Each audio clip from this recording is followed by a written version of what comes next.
মধ্যপ্রাচ্যে উত্তেজনা বাড়ছে, নতুন করে সংঘাতের আশঙ্কা দেখা দিয়েছে। আমি আশা করছি দ্রুত পরিস্থিতি স্বাভাবিক হবে এবং শান্তির পথ খুঁজে পাওয়া যাবে এই অঞ্চলের সকল মানুষের জন্য।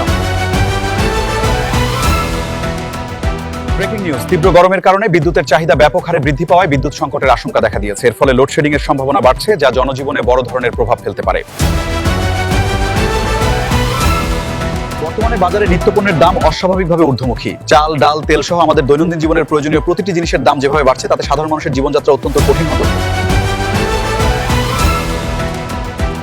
তীব্র গরমের কারণে শিক্ষার্থীদের স্বাস্থ্যের কথা মাথায় রেখে স্কুল এবং কলেজের সময়সূচি পরিবর্তনের ব্যাপারে আলোচনা চলছে। আমরা খুব শীঘ্রই একটি নতুন সময়সূচি আপনাদের জানাতে পারবো বলে আশা করছি।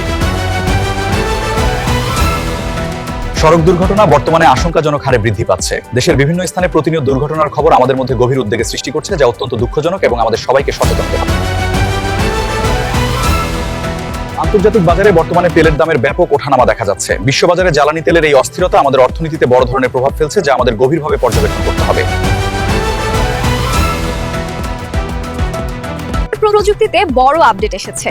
নতুন এআই টুল বাজারে আসছে, যা আমাদের কাজের ধরন পুরোপুরি বদলে দিতে পারে। এই উদ্ভাবনটি আমাদের দৈনন্দিন